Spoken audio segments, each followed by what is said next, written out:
Hey ladies and gentlemen, my name is Alan with CorpNation. Welcome to CorpNation Nation. Don't forget to subscribe. Hey, I get a lot of questions. How do I start a business, or how do you start a business? I want to give you the basics, but I want to go just a little bit deeper so you know. And if you have questions, you can always email my team and go from there. But I'm a serial entrepreneur, started several companies, not only in several different states, but also in foreign countries. And I want to give you the basics. First of all, when it comes to the United States, you got to start with the idea. Okay? Obviously, you have something maybe you want to sell, you want to do a service, maybe you want to start some kind of restaurant, anything and whatever it is, you got to start with the idea. Secondly, you got to research that idea. That's important. You got to make sure in the area that you're at, or if you're going to be online, or if you're going to be in a location, a city, a town, whatever, you got to know what's your target market. Is the target market worth it? We have a publishing company, and in that publishing company, we realized that 73% of all readers across the United States of America tend to be female. That's how they skew. So we ended up writing a lot of books and taking in a lot of female-led books, and because it sells better, it helped us to get started and launched, and then we were able to write a variety of different other books, which worked out well. So think about target market. In other words, population group, the location you're at, you know, the culture, what's it like, who's there. You want to be able to appeal to them because you're bringing something of value to that community. Age is, what kind of age group are you reaching out to? Sometimes those things can affect the type of business that you're doing. So these are just some of the things you want to look at when it comes to research. The next thing you do, so when I start a business, so the other day I started a business in Hawaii, and the first thing I did is I built the website. That was the first thing. And then I secured the entity, the corporation, and then from there I secured sight unseen an office, because I didn't need to fly out there. I knew what I was doing, I know where I was going, I know what I was going to do.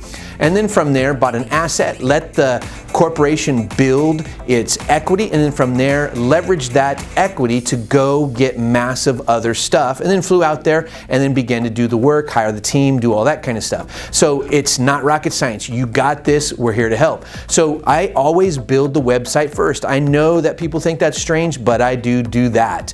The next thing you want to do, which would be fourth, would be get that entity type, whether it's an LLC, an S Corp, a C Corp, a sole prop, or a managing trust that's going to oversee one of those. We can help with all those kinds of areas, but that's the next step you want to do. 5, make sure you have the certifications necessary, or go get them.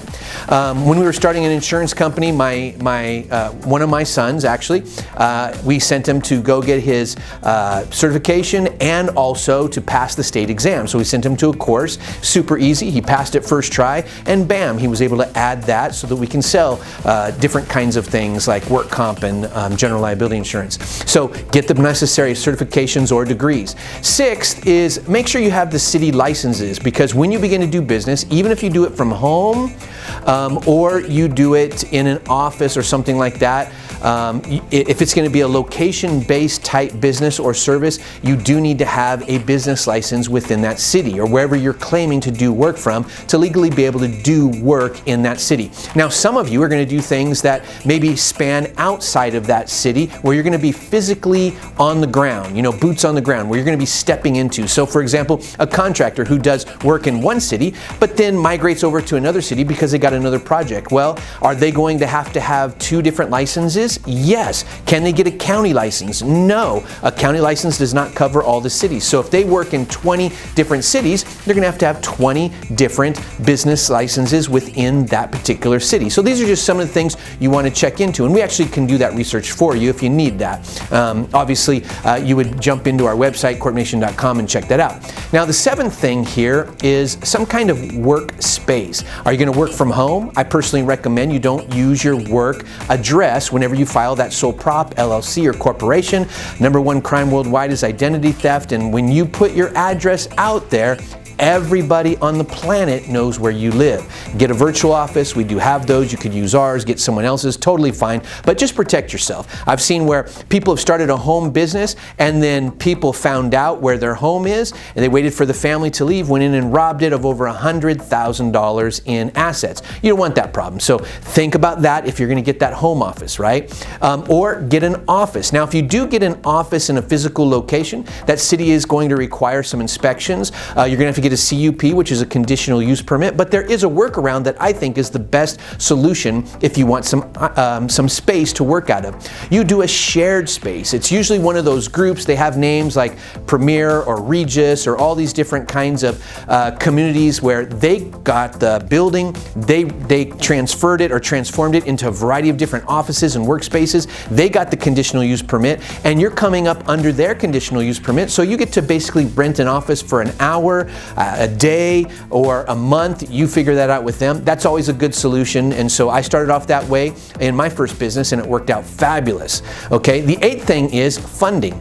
So you have to decide, are you going to raise capital? There's 3 types of capital. You could raise money as a loan that you're going to pay back to those people. You could raise money as a loan that can convert to equity for that particular person if they want to, and or you could just give away equity to the business. They own a portion of it. They give you a ton of money. There's another option, which would be a Kickstarter option, where people are just going to give. Maybe you're giving them a prize or some access to something special, but you don't have to pay them back. So there's ways to raise funding. So think about that. Or if you're going to be self-funded, maybe some family members are going to help you out. That's cool. That can work too. Some businesses take a lot more money, like a restaurant. You got to have the building, the chairs, you got to have all the equipment, all the licenses. So that could be a lot of money to get started. Whereas something like a construction business, you need a business license, a license to do construction, and say, for example, a few tools to get rolling, right? So not out of pocket a whole lot in that kind of business. So figure that out when you do your research, what you're going to need. The 9th thing is branding. People need to know who you are. They need to know where you are. They need to know what's going on and what you do. And so you have to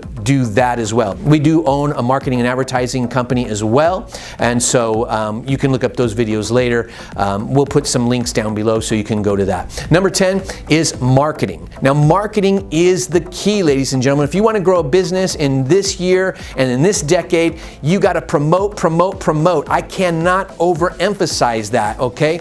Because you're going to get people. If you need people to sustain your business by buying your product, well, then that ends up being your highest valued commodity, are the people. So you got to go get them. You got to chase them down. There's only 3 kinds of people you get: leads from generated from marketing, or you can get referrals and repeats. But you got to get those first initial contacts and first initial clients so you can convert them into repeats and referrals. The second thing, which is the golden chalice of all business, now that you're launched, you got to do follow-up, ladies and gentlemen. You follow up constantly. Maybe you've been part of one of those email threads or one of those things you clicked on in social media, and all of a sudden you're getting texts, you're getting emails. Hey, follow-up is key. The average person does not purchase from you or a business until they've been reached out to or touched 6 to 7 times. And you actually land on the 10th try, 10% of all the people who've ever called you or you've used or got a hold of through your marketing and advertising. So, ladies and gentlemen, these are the top 10 key things. It's time to be that pioneer. I hope this was helpful. I hope this information really guides you into getting going and starting your business. I want to encourage you, as a seasoned entrepreneur who may be a little bit older than many of you that are here, we want to, number 1, offer our services as a resource to you to guide you and lead you. But number 2, I want to say this, and this is really personal. Hey, if you're going to do it, this could seem a little bit overwhelming, all these steps. Don't let it feel that way. You got this. You can do it. You can build a successful, thriving, growing business as an entrepreneur. I know you can. You can if you grow to go. Learn what you need to learn, study what you need to study, ask the right questions to the right people, and hey, we're the right people, all right? So give us a call. We'll talk to you soon. Hey, my name's Alan, serial entrepreneur. We look forward to helping you out. Have a great week. Bye.